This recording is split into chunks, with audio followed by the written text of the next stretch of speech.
안녕하십니까. 부와 지혜를 만드는 행복도서관입니다.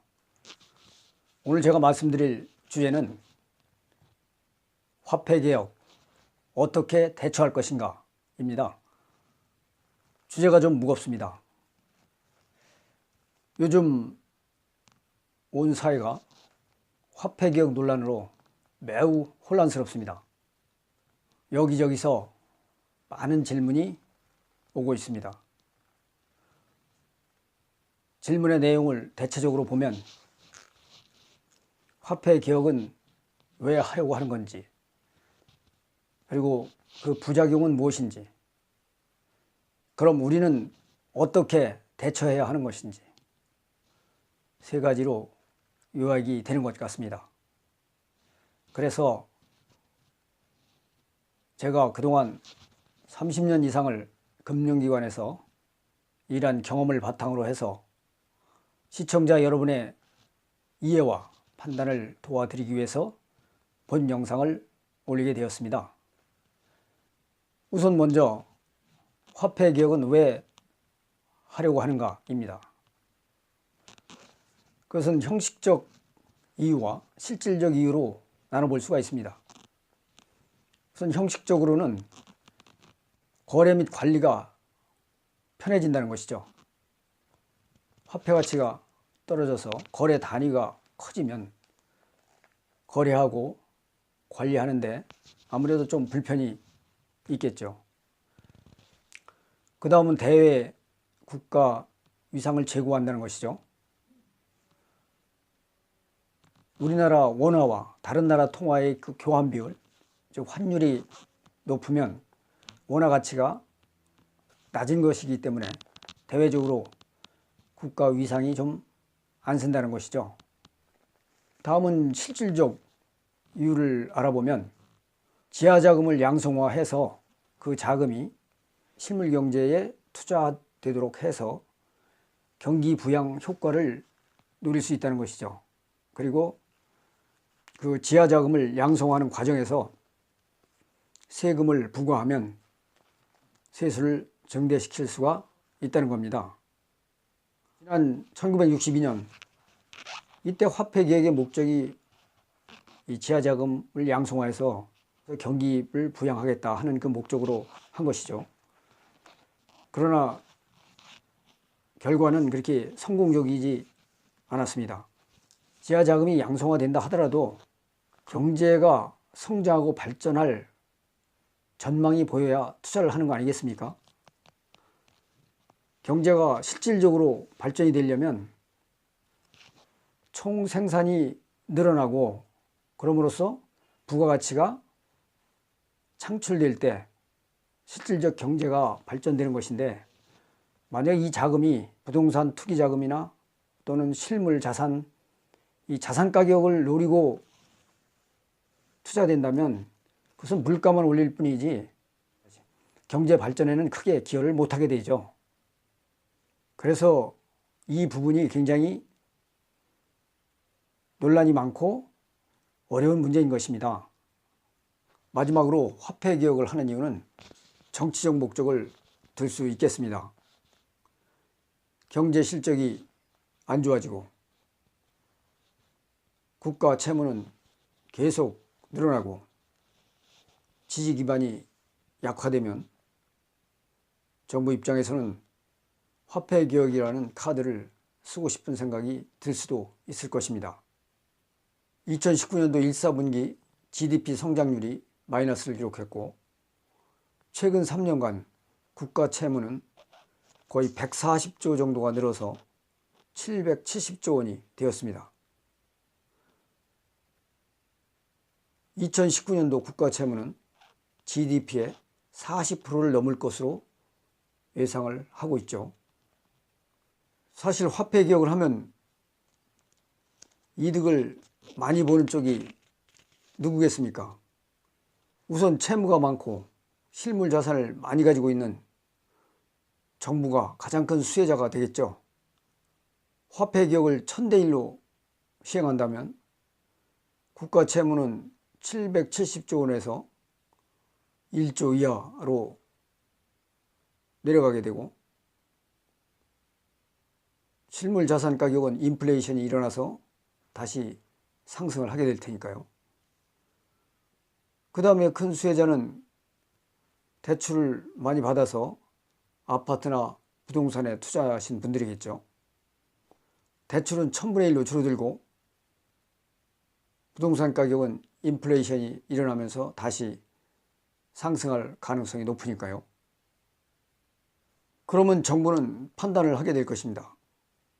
지지 기반에 득이 될까 실이 될까. 그러나 표를 계산해서 정치적 목적으로 화폐 개혁을 시행한다면 그 리스크는 굉장히 클 수가 있겠죠. 화폐 개혁은 그 충격이 워낙 크기 때문에 경제가 안정되었을 때 하는 것이 일반적입니다. 그러나 우리나라는 지금 매우 불안정한 상황이므로 사회적으로, 정치적으로 그 충격이 클 것입니다. 따라서 정부는 매우 신중하게 판단을 할 것입니다. 그러면 다음으로는 어떤 부작용이 있는가에 대해서 알아보도록 하겠습니다. 우선 부작용하면 인플레이션이죠. 물가 상승. 이것이 가장 큰 문제입니다. 화폐 개혁을 하면 착시 현상이 일어납니다. 예를 들어서 500원짜리 물건은 1000대 1로 화폐 개혁을 한다면 0.5환이 되겠죠. 그러면은 거의 0.5 이렇게 거래되는 게 아니라 1환으로 거래될 확률이 많죠. 그러니까 물가가 알게 모르게 별 느낌이 없기 때문에 올라가게 되어 있습니다. 또 아파트 가격이 지금 10억짜리 아파트라면 100만 환이 되겠죠. 그럼 기존에 우리가 굉장히 큰 숫자에 익숙해져 있는데 100만 환 그러면 굉장히 작아 보이거든요. 100만 환에서 120만 원, 130만 원 이렇게 올라가도 그렇게 큰 느낌을 못 받게 되어 있습니다. 그러다 보니까 아파트에 대한 수요가 계속 늘어나고 또 그 착시 현상을 노리고 자금이 몰리면 폭등할 수도 있는 그런 가능성이 있는 거죠. 거의 화폐 개혁을 하면 물가는 99% 상승한다고 봐야 합니다. 그러면은 이렇게 물가가 상승하면 어떤 결과가 일어나겠습니까? 부채를 늘려서 부동산을 가지고 계신 분들이 이득이 되겠죠. 반면에 지금 전세를 살고 계신 분들은 어떻게 되겠습니까? 10억짜리 아파트를 5억에 전세를 살고 있다. 그러면 전세 보증금이 50만 원 환이 되겠죠. 물론 아파트 값은 100만 환이 되고, 그러나 아파트 값은 다시 뛰겠죠. 그러면 지금 전세를 살고 계신 분들은 내 집 마련하기가 정말로 어려워집니다. 더군다나 최근 3년간 서울 지역 아파트 가격이 얼마나 많이 올랐습니까? 한 예로 서울 송파구 오금동의 한 아파트 단지의 경우에 31평 아파트가 2016년 5월 달에 6억 5천만 원에서 7억에 거래가 됐습니다. 그런데 최근 2019년 5월 22일 제가 인근 부동산 몇 군데 확인해 보니까 11억 5천만 원에 거래가 되고 있습니다. 호가는 12억까지 나와 있습니다. 많이 올랐죠. 올라도 너무 많이 올랐죠. 거의 한 64% 정도 올랐습니다. 그런데 놀라운 것은 잠실 지역은 더 많이 올랐다는 겁니다. 서울 지역 전체적으로 보면 한 40%에서 많게는 60, 70%까지 오른 것 같습니다. 그래서 2018년도에 정부에서 부동산 안정화 대책을 몇 번이나 내놨죠. 마지막으로 9.13 대책을 강력하게 내놓고 어느 정도 부동산이 안정화되면서 가격이 약간 좀 내려가는 듯 했습니다. 별로 많이 내려가지도 않았죠. 그런데 금년 3월 25일 이주열 한국은행 총재가 이 화폐 개혁이라는 어마무시한 화두를 세상에 던짐으로써 다시 아파트 가격이 상승했죠. 아파트 가격뿐만 아니라 금값도 상승하고 환율도 상승하고,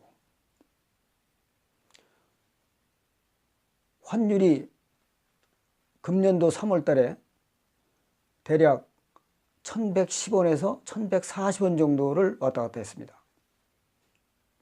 그런데 지금 얼마입니까? 1190원 정도까지 올라갔죠. 달러에 대한 수요가 이만큼 늘었다는 얘기입니다. 반대로 얘기하면 우리나라의 원화 가치가 그만큼 하락했다는 얘기죠. 그러면 이 시점에서 화폐 개혁을 시행한다고 합시다. 그러면 서울 지역 아파트 값은 다시 한 단계 상승할 가능성이 매우 높죠. 그러면 전세 사시는 분들은 어떻게 되겠습니까? 내 집장만 영원한 꿈이 되는 거죠. 뿐만 아니라 급여생활자, 예를 들어서 급여를 월 300만 원을 받고 있었다면 1000대1로 화폐 개혁을 할 경우에 3000환이 되겠죠. 그런데 물가는 알게 모르게 계속 뛰고, 그러면 가처분 소득이 줄어들기 때문에 생활이 굉장히 어려워지죠. 그 다음에는 누가 어렵겠습니까? 이제 사회에 갓 진출하는 젊은 청년들. 아마 앞날이 막막할 겁니다. 희망이 없겠죠. 여기서 아파트 가격이 한 단계 더 상승하고, 아파트 가격이 상승하면 결국은 전셋값도 따라서 올라갈 겁니다. 그러면은 젊은이들이 꿈을 갖기가 어렵죠. 요즘도 결혼을 못하고 미루고 있고 자녀도 못 낳는 이유가 뭡니까? 생활하기가 어렵기 때문에 그러는 것이거든요. 그러면은 그 부작용은 너무나 큰 것이죠. 2004년도에도 한국은행에서 화폐 개혁을 검토한 것으로 알고 있습니다. 그런데 그때 정부가 하지 않은 이유가 무엇이겠습니까?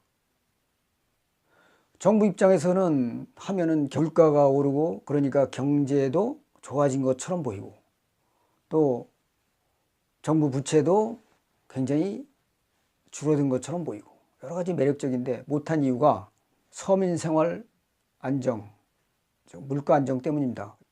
이게 화폐 개혁을 하면 좋아지는 사람은 누구겠습니까? 정부와 자산을 많이 가지신 분들이 좋아지겠죠. 반면에 집 없는 서민, 그리고 젊은 청년들은 상대적으로 굉장히 어려워지는 것입니다. 다음은 그럼 우리는 어떻게 대처할 것인가 입니다. 지난 5월 23일 홍남기 부총리 겸 기획재정부 장관께서 정부 입장을 발표했죠. 리디노미네이션을 검토하지 않는다는 정부 입장을 강조하고 싶다, 이렇게 발표를 했습니다. 그렇지만 우리는 이 기회에 우리가 자산을 어떻게 운용하고 있는지 이걸 한번 점검할 필요는 있다고 생각합니다. 우리가 우리의 모든 자산을 다 현금 자산으로 운용하고 있다면 그것은 합리적으로 포트폴리오, 즉 자산 배분을 할 필요가 있다고 생각합니다. 그것이 자산 관리의 기본이고, 또 설사 어떤 이변이 발생한다 하더라도 한쪽에서 손실이 나면 다른 쪽에서 좀 보완을 해서 큰 손실을 예방할 수가 있겠죠. 참고로 주식은 지분 자산으로서 실물 자산과 같은 효과가 있습니다. 그리고 달러 등 그 안전 통화는 역시 실물 자산과 같은 효과가 있습니다. 그러나 전세 보증금은 현금 자산으로 분류가 됩니다. 그렇기 때문에 어떻게 보면 가장 문제가 되시는 분들이 지금 전세를 살고 계시는 분들, 특히 자기 모든 재산을 다 전세 보증금에 충당하고 전세를 살고 계신 분들,